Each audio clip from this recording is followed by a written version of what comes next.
This is Jesse Bates III with the Atlanta Falcons, and this is the NFL Report.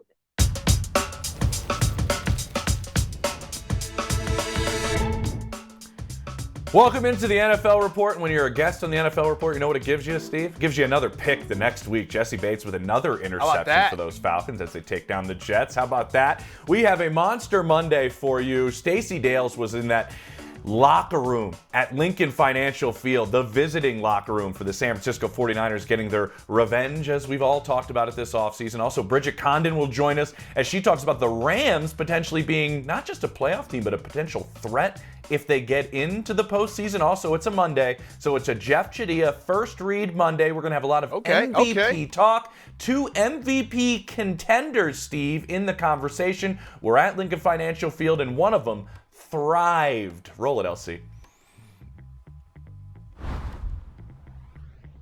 First and 10 Niners in the Philly 48. Purdy looks left, now middle, throws, caught. Broken tackle by Deebo Samuel, runs for the first down. 30, 20, 15, 10, 5, touchdown! San Francisco! What an absolute beast, Deebo Samuel. Deebo actually was going Deebo JP. That was the voice of Greg Papa, the voice of the 49ers. Yep. And that sets up our favorite Monday staple, and that is bigger news. Say it. JP, is the bigger news Brock Purdy and those Niners going to Philadelphia to get revenge for that NFC Championship game loss?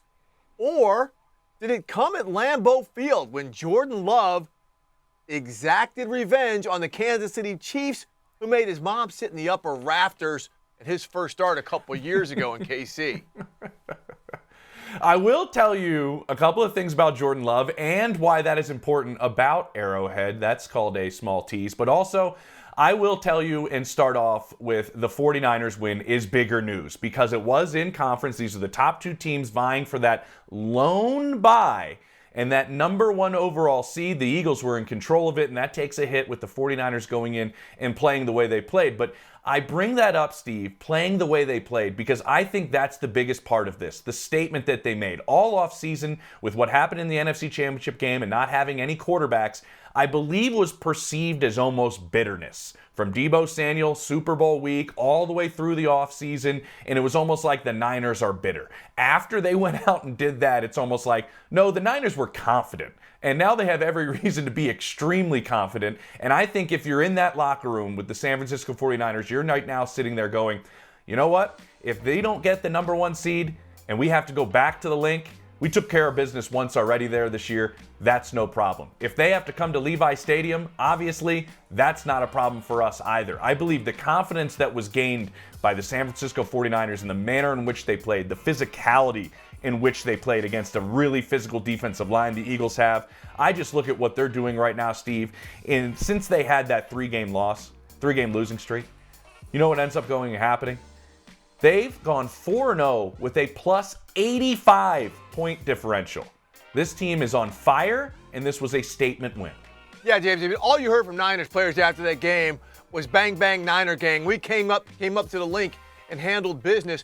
And I also think this was big. I mean, this was a huge game for the Niners. And we're going to talk to Stacey Dales about that a little bit later in the show. But I also think this was big for Brock Purdy. I mean, he said, okay, I don't really want to get nostalgic about going up there where I got hurt last season. But I think it was big for him because now he's continuing to play like the MVP Great point. we have been talking about. He has been all season long, and for most of the season.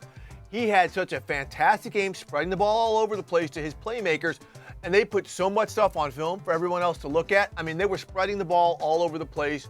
They were running the ball somewhat to some degree, but everyone also saw that Brock Purdy can make every throw that he had to make. But I also want to continue the subject of throws you have to make. We cannot neglect what Jordan Love and the Green Bay Packers did at Lambeau Field to Kansas City. I mean, this is their 3rd or 4th straight win. He has looked like a legit stud quarterback for a month. They kept Kansas City on the ropes, JP, for the majority of this game. And the fact that early in this game, Jordan Love showed that he trusted his offensive line and he trusted his receivers. You saw that throughout, especially with that Christian Watson catch in the end zone where he went up like a superstar, made just a great play on that catch. That trust is huge. It is amazing to me now what we're seeing out of the Packers, because there's nothing that tells me they cannot go on a run and be a dangerous, dangerous playoff team, because they're peaking at the right time.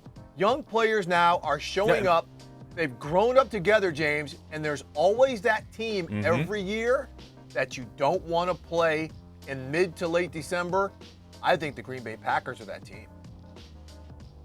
I think considering also when your coach hasn't lost a game in December as the head coach of your team and 16-0, I think that helps you as well. But you're right, this 3-game win streak that they're on, and they've beaten some teams during it, they had a 15% chance of making the postseason before this streak started. Right now, if you look at it, their chances of making the postseason are at 67%. Yeah. And then they finish the season, Steve, Giants, Bucks, Panthers, Vikings, Bears.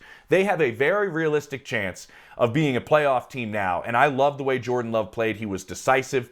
He was calm, he was composed, comfortable, and those are all things you do not hear when you're describing a quarterback going against Steve Spagnuolo and what he throws at you with all the blitzes and different things and looks that he can give you. I think that's a major part of this, but the flip side of it is the rest of the AFC should be thanking Jordan Love for what they went out and did in this game, because the Chiefs took a hit in their chances of getting that number 1 overall seed. They sit 4th heading into the Monday night game, and it looks like they might be playing Patrick Mahomes for the very first time. A road playoff game is a possibility for the Kansas City Chiefs, where they didn't target Travis Kelce in the fourth quarter. They couldn't get a drive when they needed one, which is something that we've seen over the years. They've struggled with penalties. They had a few injuries. This was not just a loss for the Chiefs, Steve. This was also a game that a lot of people are looking at going, the penalties have continued. A couple of major injuries are potentially there on the defensive side of the ball. This was a big, big win for the Packers, but also a big win for the rest of the AFC.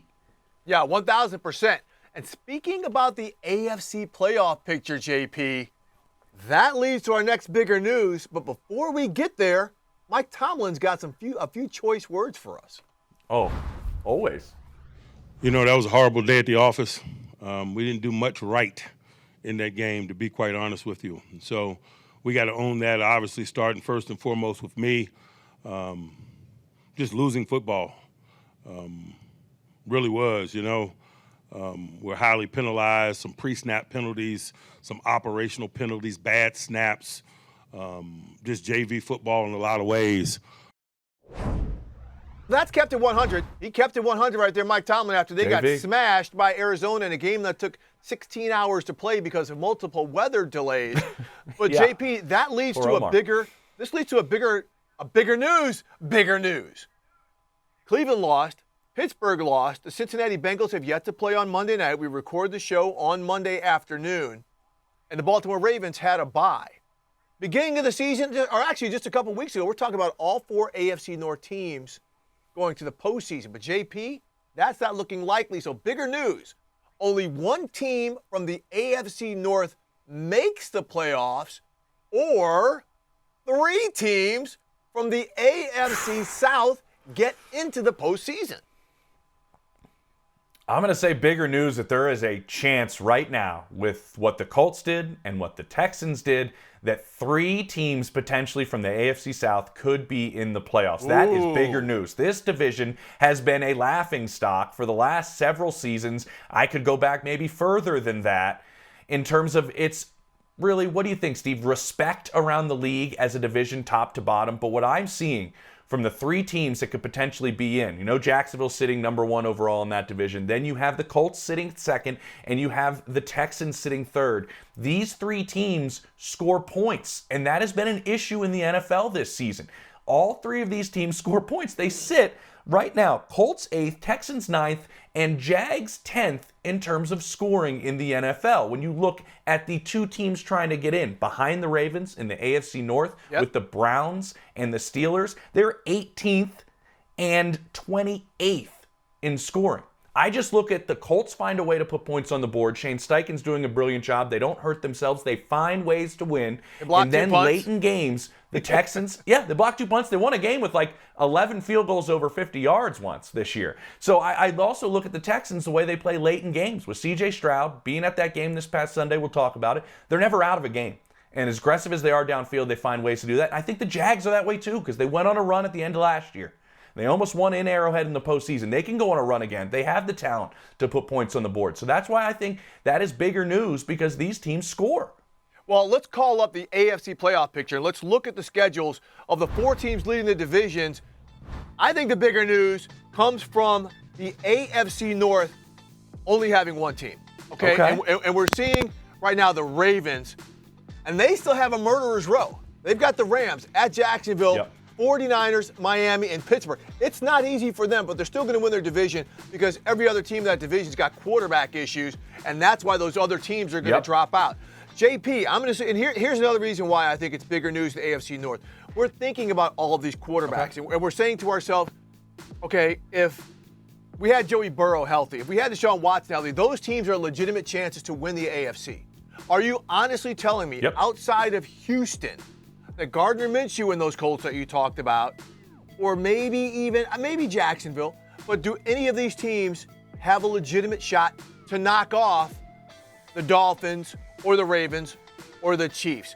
That's why I think those AFC North teams, if they have quarterbacks healthy, they would have legitimate shots. I don't know if too many of these other teams from the South can.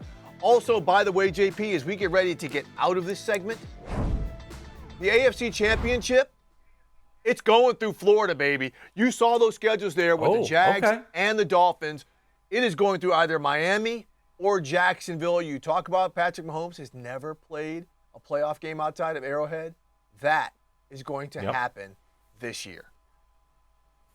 I'll say this real quick, Steve. When you bring up these what ifs, guess what? Those guys aren't playing in this postseason. Joe Burrow's not playing in this postseason. No, neither is Deshaun Watson. So, I mean, I would rather have Gardner Minshew in the postseason because I just love watching, Minshew Mania. I was there when it started. I was covering the game when he came in for Nick Foles week 1 in Jacksonville that started all of Minshew Mania. I stayed for 2 weeks. That's how crazy it was. Have you heard anyone talk about Minshew Mania and with the Colts right now? Is anyone talking about Minshew Mania with the Colts right now, JP? Listen, Shane Steichen brought Minshew with him for a reason, and now he's paying off a little bit. I'd rather see, before we finish this up, Gardner Minshew in the postseason than, say, Joe Flacco or whoever's maybe filling in for Kenny Pickett right now. I'm maybe seeing Minshew out there with those flocks flowing, and, I wouldn't mind it. I wouldn't mind it. Hey, coming up to some – hey, listen. Let's just move on from the mediocre quarterback play to some real quarterback play. And that's 2 guys that were competing for the MVP this season, in our opinion. That's Brock Purdy, and that's Jalen Hurts. And this was one of the biggest games of the year. Stacey Dales was there. She's going to take us there next on the NFL Report.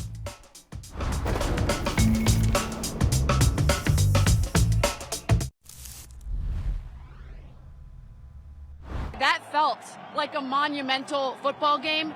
How monumental did it feel for you? I felt really good. I think we started off a little bit slow, but I love the poise that we played with. The defense played really, really well, kept giving us the ball back. And the O-line, everybody blocked up front so well all day. And, it feels good to come here and get a win. I talked to some of your teammates this week, and I was told we didn't talk about the NFC Championship game that happened a season ago with this group. It didn't feel like that today. I mean, that was dominant. What conversations did you have about redemption? Yeah, I mean, those are all thoughts that might go through your head, but at the end of the day, in the NFL, it's a week to week.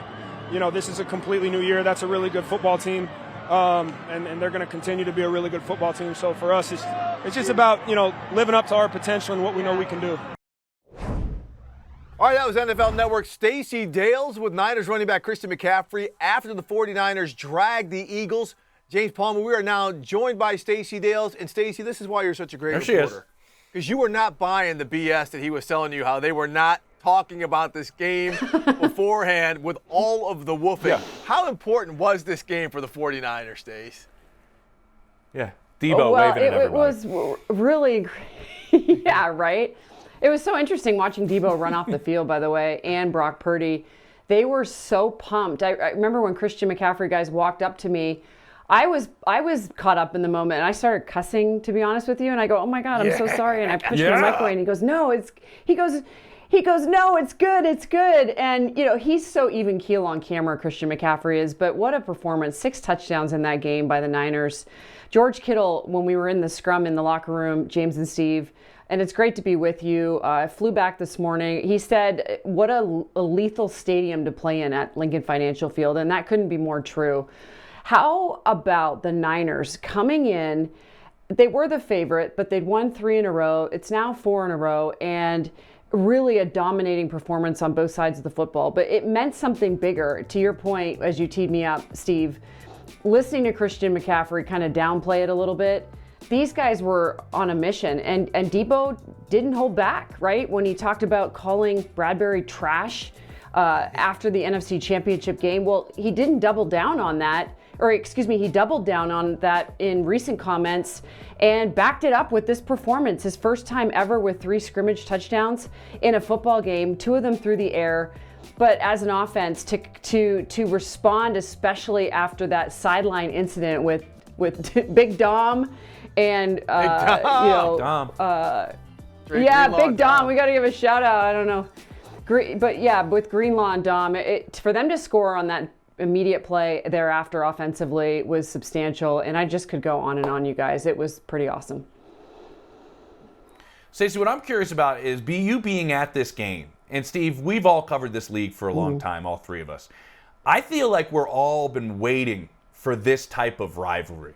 And I don't think we've had one for the last several years. Like, the Chiefs really haven't had a rivalry. Nope. We haven't seen the teams at the top of this league have rivalries that are bitter like this. Stacey, what was that environment like? Yeah. Specifically pregame and then the locker room afterwards when you're in there with San Francisco after they put on the butt whooping that they did. Yeah, James, it was interesting that you bring that up because we were talking to Chardavius Ward at his locker, and somebody asked him in the scrum, what has this rivalry become? And one of his teammates, I couldn't see who that was because we were all staring at Ward. He's like, this ain't a rivalry, but it is. It's becoming one because these are 2 dominant football franchises. Come on. Yes. And it is. And before the game, to your point, James, you know when you stand in front of somebody on purpose, like you just don't want them to get past you, or you're like standing waiting to get on an airplane do it to Steve. Somebody's encroaching behind you and you just kind of give them this little block out. Well, that's what happened on the field before the game. The Eagles kind of taking their stance, if you will, and setting the stage. And the Niners didn't want any part of it. And what was really cool was we were talking to, I mentioned Chardavius Ward. So he's in this Eagles green suit, stunning suit that he showed up in. Ooh. And I asked him in the scrum, I said, you're wearing Eagles green. I have to imagine that's on purpose. And he goes, oh yeah. I said, wait a minute, you did this on purpose? He said, yeah. I said, when did you get the suit? And he said back in the offseason, he purchased the suit. He had been saving it for this game. And I think that is significant to personify James and Steve, to personify just how much blood, kind of was in the water in this one and the preparation and the lead up to it. And Stace, real quick, I mean, the Eagles, I think this was their 3rd game in like just under 2 weeks. I mean, watching it on TV, it did look like they got worn down, like fatigue finally took over this defense. I mean, did you see – now, I'll say it like this. Did you see them get worn down maybe because of that or just because the Niners put the steamroller into overdrive? Oh, great point. I think it was both, Steve. It's such a great point. You guys saw the Buffalo game that went into overtime. They had to score 23 points last week to come back in Week 12. James was at the game. What was it, James? The defense was on the field for 92 defensive plays. That's crazy. Right? The Eagles defense. I think that was the number. So I just remember talking to Cam Jurgens this week ahead of this game, and he brought it up to me. He's like, this schedule we're amidst is crazy. I mean, when you go back a few weeks for these Eagles, Dallas, the Chiefs, the Bills, then it was the Niners. It's Dallas next week. And guess what? The Niners had 10 days since that Thanksgiving game to rest up, not only rest up, but be prepared. They were relatively healthy coming into that game. So it was both, Steve, to answer the question. But I just marvel at what San Francisco did on both sides of the football. They not only went to their bread and butter and they ran the ball, starting with Christian McCaffrey, right, 146 rush yards, but defensively, they held, the Eagles to 46 rush yards. That is the worst in the Jalen Hurts, Nick Sirianni era. I just thought it was impressive all the way around. I talked to John Lynch in the locker room afterwards. He was beaming, the general manager. He was absolutely beaming. Really proud of his defense specifically.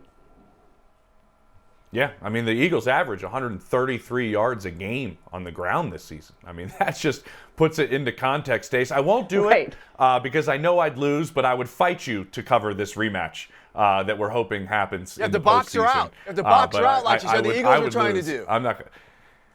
I would not box Stacey Dales out as the tremendous basketball player she is. I'm not boxing Stacey out by any stretch.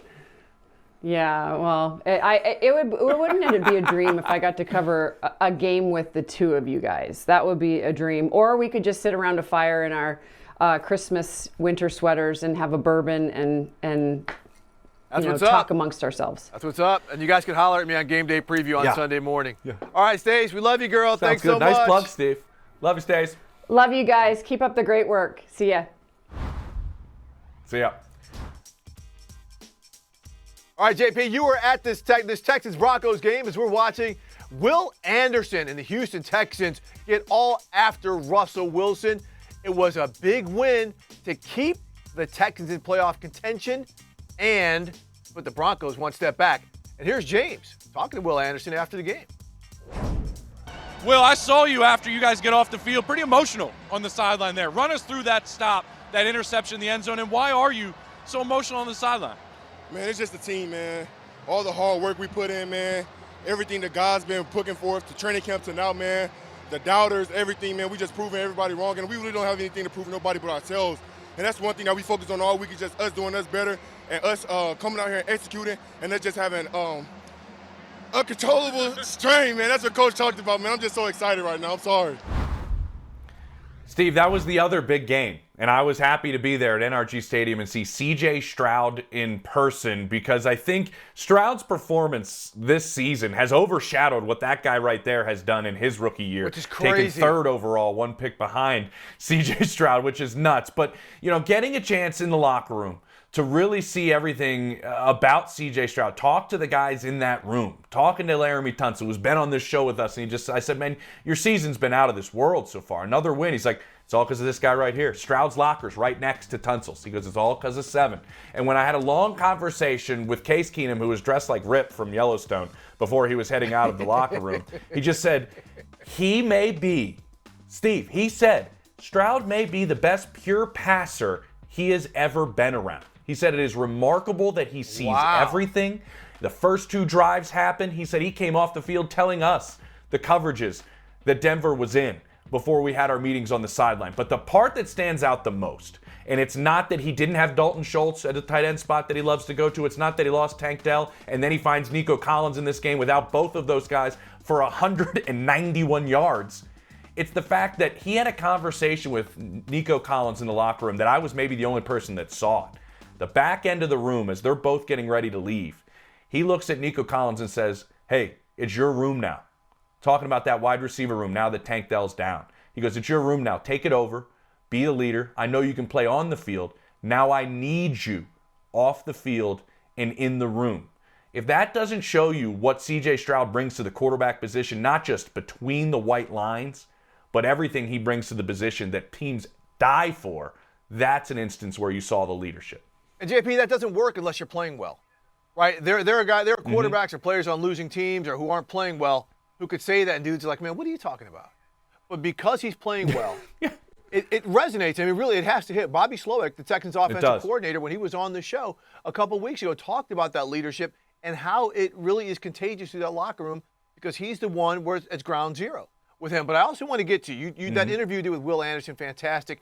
He showed out. Jonathan Grenard once again shows out, the other edge rusher. Nobody talks about him. He's played so well. Just want to ask you about the way that defense stood up because Denver was driving at the very end. I mean, Russell Wilson had them in position to win that ball game, and Grenard and Will Anderson put him under a ton of pressure that led to that interception in the end zone to seal the deal. What about that side of the ball? Because the way they're winning games, whether it's offensive or defensive, to close things out, they're not surviving. They're not just hanging on to win. They're making plays to close things out.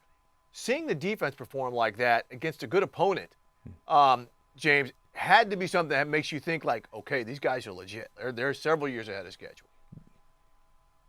They really are. I'm standing on the field right down there on that side while that stretch is happening at the end of the game. And the get-off and speed that both of those guys you mentioned have, getting after Russell Wilson, they impacted and altered plays extremely quickly. But what really stands out to me is the way multiple defensive players, including Jonathan Gennaro, had a long conversation with in the locker room, were talking about Matt Burke, their defensive coordinator, and DeMeco Ryans, and how prepared they have been. They told me outside of the 2 shots that Russell Wilson took deep to start the game, there was nothing that surprised them that Sean Payton and the Denver Broncos did. They were prepared for all of it. And a lot of coaching, what happens during the week, Steve, prepares these guys that now they have some talent. And getting Jimmy Ward back on the back end. Yeah. He's the general, as guys have told me, running this entire defense. He was out for about a month with a hamstring injury. He knows DeMeco Ryans' defense maybe as well as Ryans does. And so I think having him back helps this group that closes things out. Russell Wilson had 4 picks this season. He had 3 in this game. I think that shows you something about how prepared this group was for what they were going against. Great stuff, JP. I mean, that's absolutely great stuff. Hey, we come back, JP, after the break. It's time for Jeff Chadia's first read segment. And it wasn't what Jeff Chadia saw in this game. It's the fact that he's been listening to me and JP when it comes to who the real MVP is. Coming up next on the NFL Report.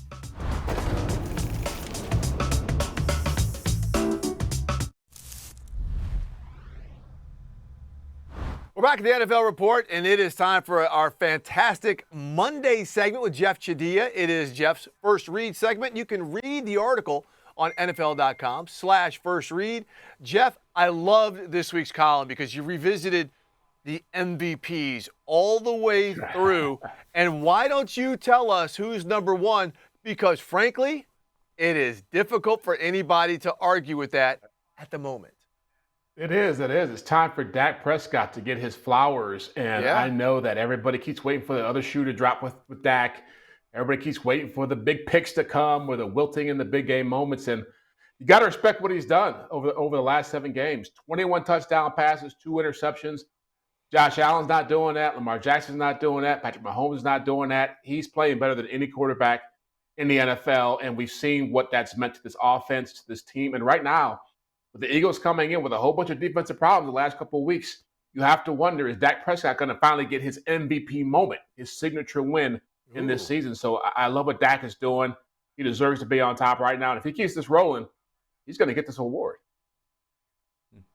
I'm not going to argue with you, Jeff, because Steve and I had a conversation a few weeks ago who is not part of the conversation and will be part of the conversation at the end of the year, and my pick was Dak Prescott. So I appreciate you putting him at number 1, but I am going to argue a little bit because this is the Brock Purdy show. This is the Brock Purdy show, and he is sitting there, I believe, at number 2. Is he at 2, Jeff? Brock Purdy 2? He is all right. We'll take that right now, JP. Oh, he is a 2. So what I'm curious about. 2. Yeah, I think he is a deserving 2. What I want to ask you is, he goes out and throws for 314 yards, 4 touchdowns, 148 quarterback rating. If that performance happens from Jalen Hurts, do you believe America is saying Jalen Hurts is a clear-cut MVP? But since Purdy did it, they refuse to say it. That's exactly what it is, James, and that's been his problem all throughout this season because people still act like he's Mr. Irrelevant, 7th-round pick, stepping in for Jimmy Garoppolo and Trey Lance a year ago and trying to just hang on as best as he can, and he's really become a playmaker. And you look at, when I talk about the MVP, you're talking about not just the stats and the highlight moments, but also the value. And we all know that this Niners team, if they had him last year when they went to the NFC Championship game in that same stadium, might have been a much different story. Might have been what we just saw on Sunday. So that's the value that Brock Purdy means to them. He's a point guard, but look, it's a quarterback award. He's playing on a team that everybody now believes is the best team in football, and the numbers are there. He played the Cowboys, the Jaguars, and the Eagles. 10 touchdown passes, 0 interceptions. That's MVP-like. Hey, Jeff, a question on both of these, and we can differentiate. Let's go back to Dak. Okay, first off, we're talking about this, but Mike McCarthy, I mean, people have been on him as like a boring play caller, this and that. He is going for the jugular. I mean, does this change the narrative about McCarthy? And also, when it comes to Brock Purdy, do you think it is more so like you were just talking about him being Mr. Irrelevant, or because he has so many guys he can flip it to 10 yards down the field who make magic happen after the catch. Sorry to hit you with a double barrel, but I want to chime in on that I too. got you. Yeah, I got you. Well, as far as Dak, there were a lot of people who thought Mike McCarthy had lost his fastball. I give him credit because getting rid of Kellen Moore was a risky move. He'd had success there with Dak. A lot of credit for what Dak had become. But Mike McCarthy has matured over this season. You've seen some of the changes, whether it's more motion, more downfield shots, better red zone play calling. what about the cadence? What about the cadence? The here we go. Yeah, I mean, all that stuff. I mean, it's just you realize that he's had success with quarterback to this league. It's very high level success. So he went back into his bag of tricks and he found a way to get Dak to another level. And as far as Brock goes with the supporting cast, I defy you to find any quarterback out there who's won this award in the last few years who didn't have a great supporting cast. I mean, Patrick Mahomes had Tyreek Hill and Travis Kelce and Andy Reid calling plays. Aaron Rodgers had Devontae Adams, Aaron Jones. You've got people out there who've got great people. Jalen Hurts has had a great supporting cast around the last couple of years, and so Brock Purdy should not be penalized for that kind of privilege he's got. Jeff, there it is. Drop the mic. End the show. That's right. Exactly. There it is. Listen, I don't want to steal this stat. I don't want to steal this because I was reading this morning. Mike Sando had this on The Athletic, that 48% of Brock Purdy's passing yards are yards after the catch. When Patrick Mahomes won his first MVP, 54% of the passing yards were yards after the catch. And that's exactly what you're saying, Jeff, is if you win this award, there's a lot of guys on your offense that are balling out. And there's a lot of talent a lot of times around you that makes these things happen. And I want to mention the guy that Pat threw a lot of those passes to, and Tyreek Hill. And you mentioned Tyreek in this column, and you mentioned where he's at and what he's doing. We all know that the stats are almost there in terms of that 2,000 yards. What my question is do you think it hurts his MVP candidacy and everybody's just making him a shoo-in for the Offensive Player of the Year because he really doesn't have any competition for Offensive Player of the Year? Yeah, not even close. Not even close. Yeah, I mean, it's almost like people give out awards. he may not. Mindset of everybody gets a piece of cake, right? Everybody got a nice little chunk that they can hang on to and nibble on, and you're right. I think people assume that he's going to win that award and he can't be the MVP. But I included him on this list because, one, he's got the numbers. I mean, he's on a tremendous pace here to smash that receiving record and become the first receiver with 2,000 yards. But he's also the impact he's had on that franchise since he showed up from day one. It's a quarterback-like impact. The way he's impacted Tua Tagovailoa, the way he's impacted what Mike McDaniel wants to do offensively. You know, I'm not a big Hard Knocks, reality TV show person, but I've been watching the first couple episodes and just his charisma. Great. Yeah, the impact he has when you watch him on that show, you realize he's the leader of that team. And so I've always been, impressed with his physical ability and his numbers. But when you look at how he leads and his maturity, he's got to be in there just because of the impact he's had there. Most impact of a non-quarterback in the league. It's hard to argue that. A couple weeks ago we were talking about A.J. Brown, but the last couple weeks he's not had the impact that Tyreek Hill has. But what about Tyreek's quarterback? I mean, Tua Tagovailoa, we know he put up the big fireworks early. He's putting them up again, Jeff. I mean, you got him at number 6 on this list. Again, it's hard to argue with this list, but he's got to be in the mix. And you look at their schedule the rest of the way too.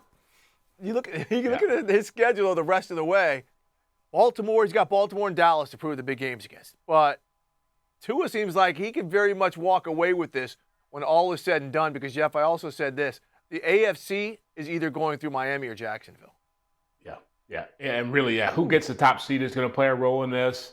Who performs the best in these big platform games? You're right. It's nice to know that all these players we're talking about are going to be playing big games against one another down a stretch here. I believe Tua's got Josh Allen, Lamar Jackson, Dak Prescott the last 3 weeks of the season. Obviously, the Eagles have been playing big games. The Cowboys have big games. But Tua's a wild card here just because he's one of those players you mentioned. If they had given this award out after week 3, he would have walked away with it. Like, that's the kind of numbers he was putting up and the kind of things he was doing. And when you have an explosive offense and you can get those highlight reel moments, man, it really sways people's minds. It gets voters excited. And that's the thing that he's starting to do again. He's got a couple more winnable games here against bad teams. But if he can dominate Dallas, if he can dominate Baltimore, he can dominate Buffalo, got a pretty good chance of winning this thing too. Yeah, and Tua is number 8. I said he was number 6. He is number 8. So now I am going to argue with it because he should be at least 6, Jeff.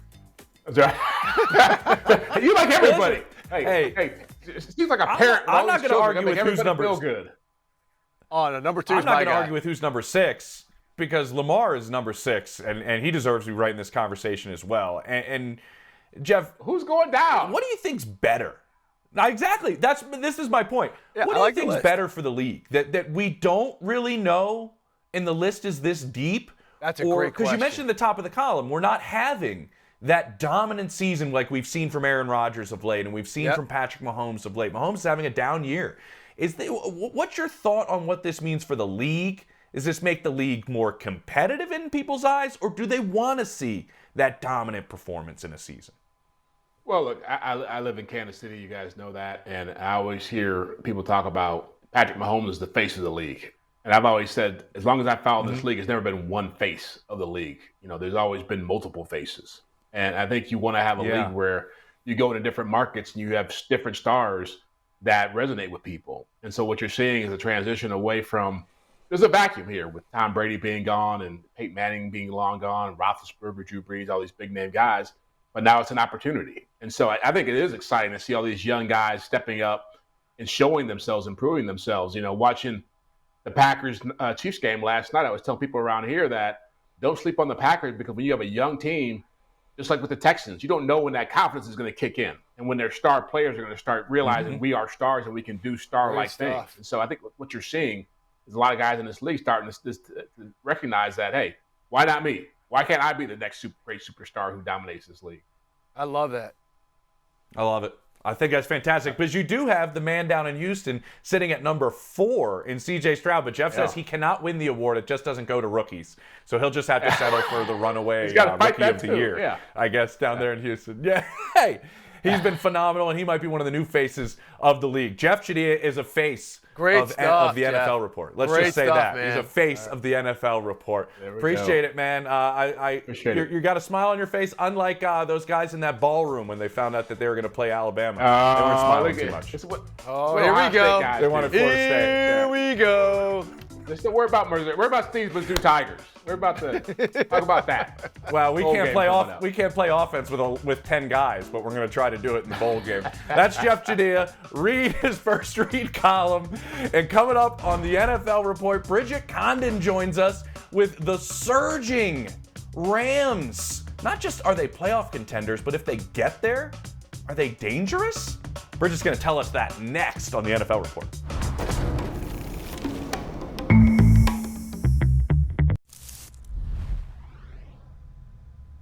We are back at the NFL Report. Steve Weiss, James Palmer. We're about to be joined by Bridget Condon, but for those of you watching on the show, you are looking at Puka Nacua, who would be the Offensive Rookie of the Year if not for that guy. Steve's favorite player. Down in Houston. Second favorite player, Brock Purdy's first. And there's Puka scoring a touchdown, tossing the ball to his girlfriend.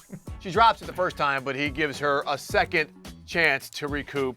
And now he's a hero as kisses are being blown. All right, Bridget Condon, you were at this game with me when the Los Angeles Rams knocked off the Cleveland Browns. And there's a social clip from Puka is dead. We don't know that's a friend or whatever, but Sean McVay said he thought Puka was dead after he got hurt in that game. But Bridget, you were at that game with me as the Rams improved to 6-6 after beating the Cleveland Browns. And what we saw out of this Rams team, to me, looked like they are a legitimate playoff team. They put themselves squarely in the mix to get in. Green Bay winning did not help them, but they not only look like a team that can get in, but because of Matthew Stafford and maybe some other things that you found out in the locker room, they've got a chance to be dangerous in the postseason. Here come the Rams, Steve and James, at 6-6. I mean, you talk about the Rams and Chargers. We talk about them so often in LA. I don't think that any of us would have predicted that this was the LA team we'd be talking about right now as a potential playoff contender. Yeah. So it's very interesting. I remember I was just watching a clip from Total Access this summer, and we were talking about the Rams rebuilding, and I made a point. You can't really say they're rebuilding when you have Aaron Donald, Cooper Kupp, Matthew Stafford on the team, right? They were reloading, and that's exactly what they've been doing doing this season. Remember how bad it was for Sean McVay towards the end of last season, around like week 12 or so, when no Aaron Donald, no Cooper Kupp, no Matthew Stafford, he was going through it. And we all were wondering, okay, Sean McVay and this Rams team, Les Snead, they throw all their eggs into one basket. They get the Super Bowl, but where are they now? Like, F them picks? Well, they needed some picks. But without the picks, without the money, here they are making a way. And talking to guys in the locker room yesterday, I was asking about one specific thing, and that was Sean McVay. And they all said the same thing. This guy has done such an incredible job at adapting and getting multiple people involved.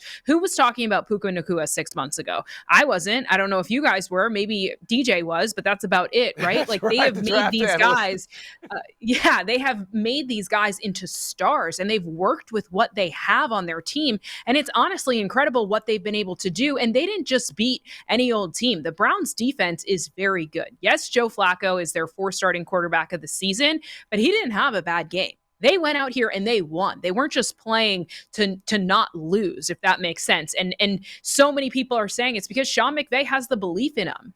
Like, he went all the way back and said, all right, we're gonna hit the fundamentals during training camp, and we're gonna really start it from day one. It's been a slow build, but they're peaking at that right moment. We're talking about December football, and you've won 3 straight games after your bye week. This is the best position the Rams could be in my opinion. I will say I saw Puka Nacua just crush it in joint practices against the Broncos for 2 days. I was sitting there with my roster. You were telling me about him. I was sitting there with my roster and you're like, how do I say his last name? Who is this guy? And I'm like, what's happening? Because Cooper Kupp was on a side field dealing with the hamstring. And he was working it against like Pat Surtain, like one-on-one drills. And Pat told me afterwards, he's like, man, kid can play. Like, I remember this. But it was also, you're right, Bridget, that was a time where there were so many pieces, right, that they were plugging in at guys that have played positions they haven't played really at the NFL level. They're going, well, no, he's going to play here. We're going to put this here. I don't know if we're going to be any good. We got all this dead money. What's happening? And now they've built it and they've put it together. But I do think what happened on Sunday is kind of an example of what has been built, right? Puka Nacua, we're talking about Puka is dead. That's what Sean McVay's saying. The toughness that he came back and fought through and came back on the field is a big part of where this team is at right now. You saw them load the box consistently against Matthew Stafford because why? He's still battling through that thumb injury, forcing him to throw the football. We know Stafford's one of the toughest guys in this league, right, Steve? I think these are 2 examples of where this team is right now in terms of a team that is fighting and a team that wants to fight. So if they keep fighting, Bridget, and they get into the postseason, can this team make some damage in the NFC? Because all we ever talk about really are 2.5 teams. The Niners, the Eagles, and half the time the Lions. Could they make damage in the postseason? Well, Steve, we were talking about it. Say Matthew Stafford gets paired up, this Rams team gets paired up with the Lions. He's going back to Detroit and playing. Yep. That is a very interesting matchup to me. One thing, and you made this point yesterday, Steve, they have Matthew Stafford at quarterback. We're talking about so many teams with backup quarterbacks and injured and, Joe Flacco's back. But yeah, where has he been the past couple of years? Matthew Stafford knows what it takes to win a Super Bowl. He did it. He knows what it takes to be successful in this league. And that is the guy that is, even Puka Nacua says it. Yesterday he broke all these records, set the new Rams franchise record for single season receiving yards. And when asked about it, he's like, Nine knows exactly where to put the ball. He knows exactly how to help me understand defenses. And he's really putting Aaron Donald too, but like Matthew Stafford is putting this team on his back and is like, guys, we're going. Like, I'm not ready to retire yet. Like, I still have some winning left in me. And with him as their starting quarterback, I think he can take them far. It's just going to be interesting. They always play the Niners weird, if the Seahawks make it in, I don't think, we're in a position where the Rams and Seahawks both make it in. Maybe they do. I don't know. But there are potential opportunities for this team to, not only make it to the playoffs, but get past that first round. Yeah, they don't play the Niners weird. They lose to the Niners, unfortunately, for the Rams. I was trying to say it in a nice way, Steve. but here's something I want to say. I've covered the Rams very closely since they moved back to Los Angeles. And the one thing, through 2 head coaches, that has been problematic for this team in December football is toughness. They were a finesse team. They were built like a dome team, and teams would come in here and strong-arm them. What we are seeing out of this version of the Rams is toughness. Their rookie running back, Kyron Williams, nobody wants any action of him. Yesterday, that offensive line kept Matthew Stafford clean. against Myles Garrett and Za'Darius Smith. Wasn't sacked. It was not sacked. So we're seeing a different type of Rams team. The thing that the Rams have to battle through is getting to the playoffs, right? They've got the Ravens next week. It is going to be a challenge. They started out, they had a couple patches. But Bridget, one thing also I want to get to, you mentioned Aaron Donald. He is not getting the sacks that he's had, but we are watching him set the table for a defense that has played very well under Raheem Morris, who I think is going to get some head coaching opportunities after season as well if they continue playing the way they're playing. He should, and I think we are not hearing the stats from Aaron Donald as much as, like a Khalil Mack or something like that, not those splashy plays, because he's getting triple teamed basically on every single play. But what he's doing for those rookies and those young guys on defense almost means more than the stats on the paper, right? And like the way he's bringing those guys along, I think speaks so much more to maybe what we're talking about, right? Because years past, it's Aaron Donald this, or it's this splash play, or he's getting after the quarterback and maybe not putting up those same numbers this season, but his impact is still very heavily being felt. Yeah, he's still highly disruptive. I mean, he's just so good. Bridget, it's going to be an interesting run. We thank you so much for joining us. Love having you on the NFL Report. And JP. Thank you, guys. You got it. CJ Stroud. When we come back. Thanks, Bridget. Yeah, we're going to talk about your guy again, because we can't talk about CJ enough, because he is doing it and doing it upset. and I'm doing upset. it well. Uh-oh. Now that's a tease. I can't wait. Come back to the NFL Report. CJ Stroud's upset.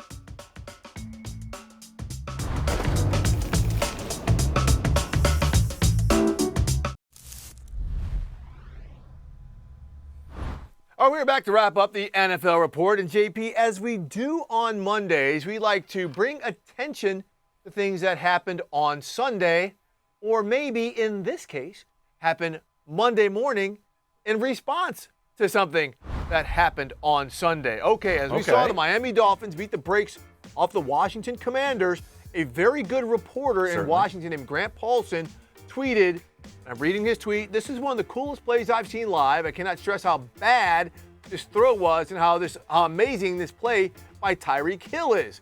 He's got Fuller beat so badly, he just flips his hips and goes and gets the ball over the wrong shoulder." To which the cheetah retweets and says, "Bad There it take. is. Bad take. I ran my route wrong. Tua threw that ball exactly where I was supposed to be, and he noticed my angle and put enough air time on it just to give me time to adjust. A happy, thankful tears emoji." So this was the play that made it 24-7 in the second quarter, where Tyreek Hill was running down the left kind of sideline, between the hash and the sideline, and it almost looked like a fade. We had to carry it over, takes it in, 24-7.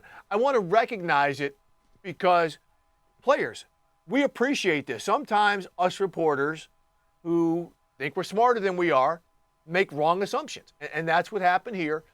And he said, bad take, but instead of just criticizing the reporter for being an idiot, the cheetah, going back to the maturity we were talking about earlier in the show, said, I ran the wrong route, so he took blame for it, and Tua did me a solid. So I really want to pay respect to the cheetah, and hopefully this makes the in-season Hard Knocks, because that's absolutely outstanding, by the way.